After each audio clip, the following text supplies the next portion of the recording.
हमें इस क्वेश्चन में गिवन है कोई एक यूनिफॉर्म सर्कुलर रिंग सर्कमफेरेंस पे किसी एक पॉइंट से हैंग्ड है।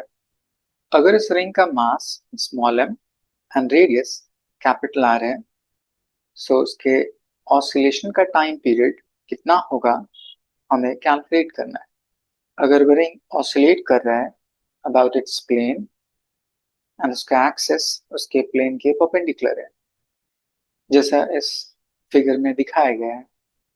अभी ये रिंग अपने इक्विलिब्रियम पोजीशन पे है, सो उस बॉडी को ऑसिलेट कराने के लिए उस इक्विलिब्रियम पोजीशन से स्लाइटली डिस्टर्ब करते हैं।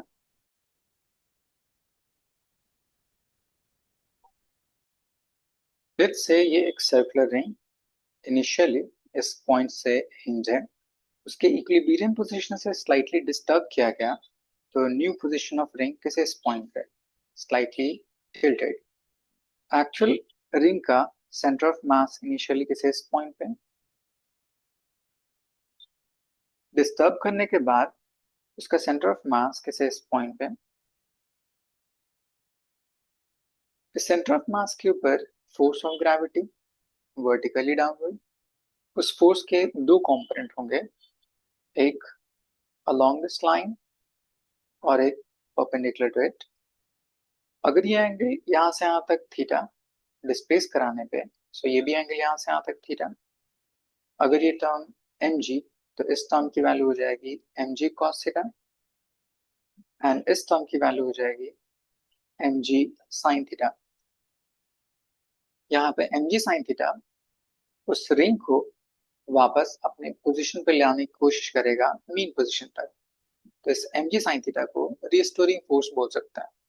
ये रिस्टोरिंग फोर्स इस एक्सिस से सेंटर ऑफ मास के distance which is distance of centre of mass which is capital R उसके ऊपर परपेंडिकुलर है, तब उसके बिहाफ पे रिस्टोरिंग टॉर्क कैलकुलेट कर सकते हैं as torque is equals to perpendicular distance multiplied by force, and since here restoring है इसलिए sign negative, so minus perpendicular distance is r and force is mg times sin theta।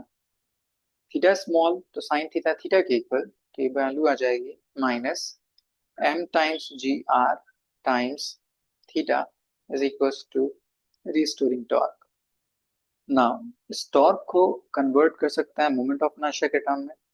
So tau is equals to moment of inertia multiplied by angular acceleration is equals to minus of mgr times theta, where I is moment of inertia of object from this given hinge. Ring के लिए centre of mass के about moment of inertia mr square, तो इस axis के लिए calculate करने के लिए using parallel axis theorem,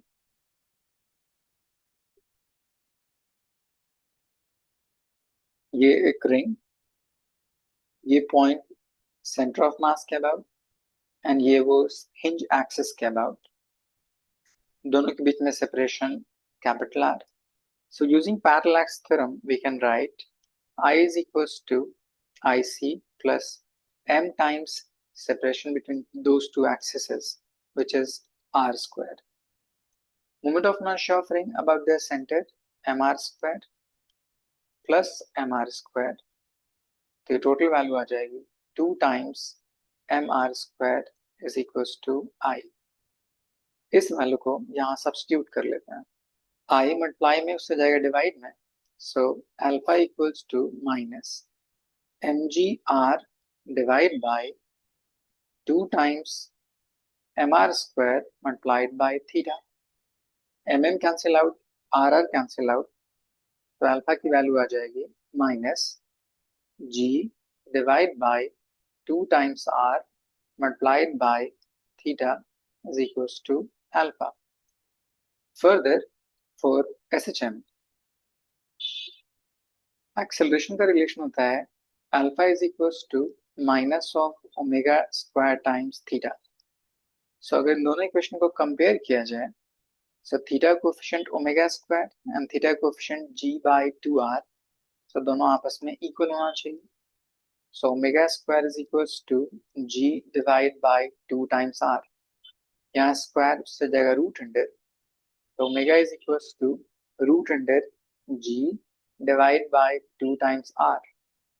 omega is equals to 2 pi by T. तो टाइम पीरियड कैलकुलेट करना है तो उसको सिंप्लीफाई कर लेते हैं. t is equals to 2 pi times root under 2 times R divide by G. इस क्वेश्चन को एक और तरह से भी सॉल्व किया जा सकता है, ऑल्टरनेटिव मेथड. किसी भी फिजिकल पेंडुलम अगर वो ऑसिलेट कर रहा हो तो उसके लिए एक जनरल रिलेशन होता है, t is equals to 2 pi root under I divide by mg/c, where I is moment of inertia of object from that hinge and rc is perpendicular distance to the center of mass from hinge. So, इस question के according moment of inertia of ring about hinge 2mr square and distance of center of mass from hinge capital R. इन दोनों की values equation में substitute कर दें, solve कीजिए तो इसका answer 2 pi times root under 2 times R divide by G equal आएगा. So option 1 is correct.